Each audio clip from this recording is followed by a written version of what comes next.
was the land of milk and honey when I first really decided to go full-time around here, because we were in the middle of a construction boom that was right at the tail end of the mortgage crisis in the rest of the country. We were experiencing major growth. Building was just going berserk, and we could name our price on new construction. All we had to do was be there, because not everybody could.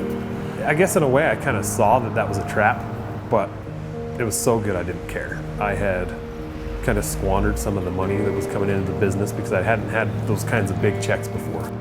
I'll openly say that if I wanted anything that we couldn't afford personally, I just paid myself more. You know, I cut another check to Craig McKenna because it was in the bank account. I was going on vacations with my family multiple times.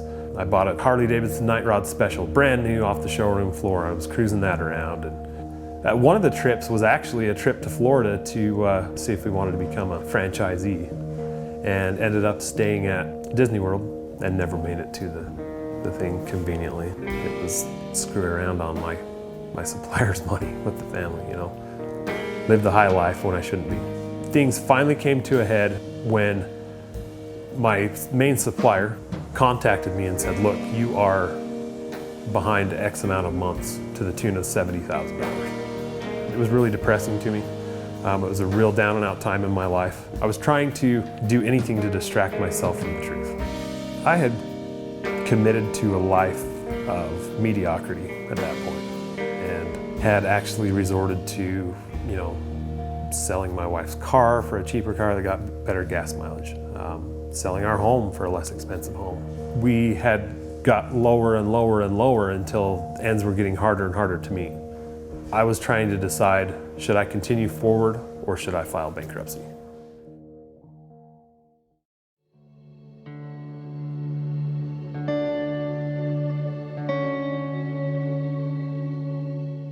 Well, I've been fired up about a lot of different things in my life, but it's never lasting. And with Wally, he came out to a dealer meeting. I really got into his story. I got really excited.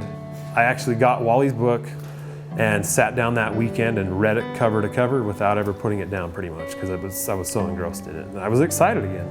We had decided to go to the core training. I sat next to some people that I knew, and one I didn't, other than through my TM, who happened to be Dwayne Willard's TM at the time too. And I sat literally, feet from these guys and watched them take the same training that I had, and I was excited and I was gonna come back and kill it. And tried it for a while, but when things got hard, I gave up and went back to my old ways. So, I would tune into the show once in a while. We tuned in one day and we happened to see the Dwayne Willard video. They were 18 months to get out of debt and they were still pushing forward. It made me sick to think that I was sitting in the same room with those guys, and here they are having tremendous success, and I just freaking gave up. I felt like a loser, honestly. And they mentioned the upcoming training. So I got on the website, looked at it, and it kind of petered out again, right?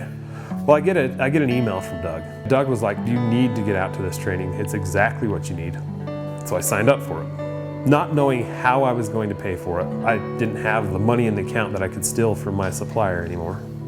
I was gonna have to figure out a different way. I immediately listed my camper on Facebook. Got a few hits, this and that, it didn't work out. It just so happened that my wife had stashed some money away and basically said, okay, here you go, make it count this time like she has done 1,000 times before. And I paid for it with my own money this time. It just meant a lot more. I had to do it now or never.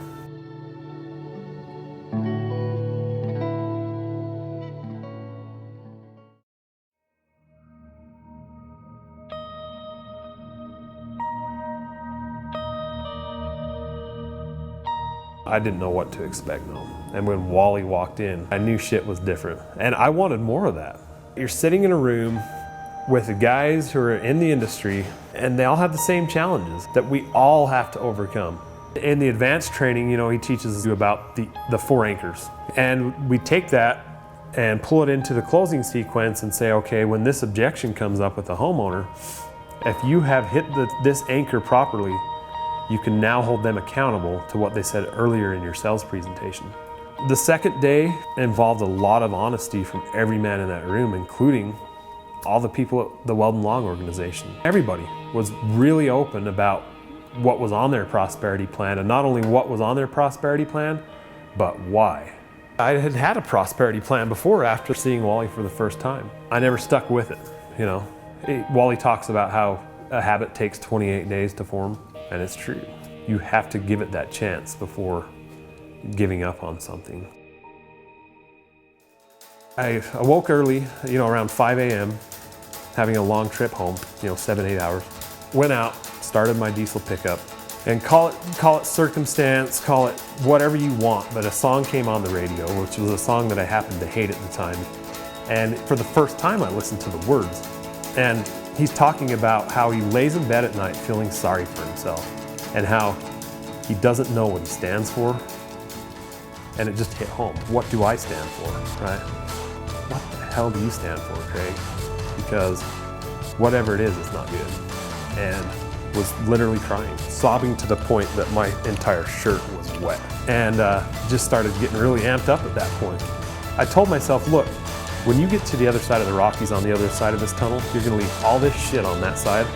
And when you get on the other side, you're gonna start living your life with honor and with integrity.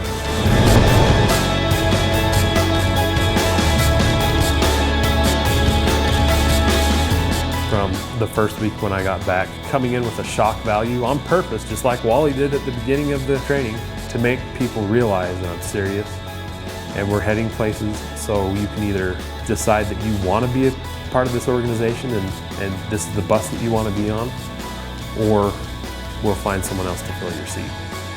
He was on fire, honestly, just outright on fire, almost in a rage, really. But I mean, you know, in a good way. I was excited right off the bat because I could tell that he was gonna make changes, and hell, I figured they'd be good changes, so. I don't know if fear would be the correct term, but I was definitely surprised. It freaked us out, but in a good way. Immediately, I began to see changes in everybody. I think everybody enjoys working here a lot more now, including myself. I saw a difference in my family the second I walked through the door. For the first time in years, my kids were excited that Dad was home, and that was awesome. Really awesome. After I got back and had the company meeting Monday morning, I was going to leave immediately and go talk to the president of my distributor. And I figured what better time than now to take Jason with me and kind of have our own little advanced closing training. It started as a mindset training, you know, the first half of the trip. That's all it was. And I was so fired up over everything that Wally had presented and everything I'd experienced over the last several days that it was a high, seriously. I had it, and it was just spewing from all of my pores, right? And Jason got that. We went through all the advanced closes, we role played them all, we learned what the 4 anchors were again, and he got them down. You know, it was pretty intense. I mean, the whole way out we were role playing. He was really, really aware of the way the system should work. And he, after that training, knew it all to a T perfectly. And, you know, I could tell that he was gonna hold me accountable at that point.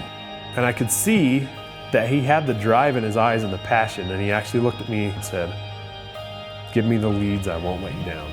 We get to my distributor, had a great conversation with him. I said, look, I had to come here and look you square in the eyes and say, I don't know how this is going to happen, how long it's going to take, or what exactly we're going to do other than to say, we're gonna sell our way out of this. And I don't care if it buys me an extra week with you guys, extra month, whatever. Anything's good at this point, and we're gonna pay you guys back 100%. And I will never go anywhere else the rest of my life. Jason went out the next day. On his first 3 leads, he was 100% for about $38,000. And he finished up that first week with 80 grand in 1 week. We've never had a month like that, let alone a week. I literally, for the first 2 weeks after coming back, felt that I was living in someone else's body or something. It was like a dream, literally. Oh, you know, it was pretty amazing after that to see the results that you yield when you actually commit to the system. All that energy we put into it, then it was almost like just sit back and watch it all unfold exactly how you planned. It was amazing. Better than we had planned or even envisioned. Unreal. Seriously, unreal.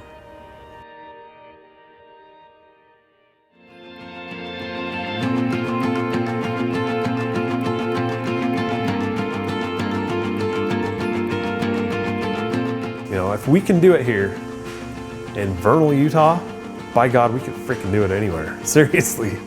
So why not?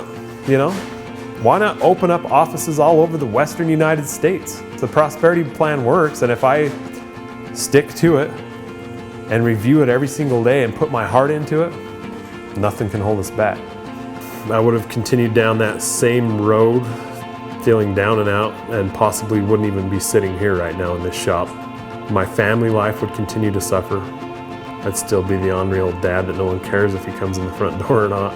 I wouldn't be the amazing husband that I am now, or realize that I have the amazing wife that I do, children, other relationships, people in my organization, and I would have paid more for it. And I'm not just saying that, it's true. I had always thought that I would enjoy doing sales and that I would be good at it, but I never thought it'd be like this. Now, when I imagine the way that the company is going to be in the future, I imagine so much more than what it is now. And in all honesty, I really think that when we get to that point, we'll still be imagining more, and that we will keep growing and getting bigger and better. I want to say the sky's the limit, but that's not even true. There is no limit, honestly.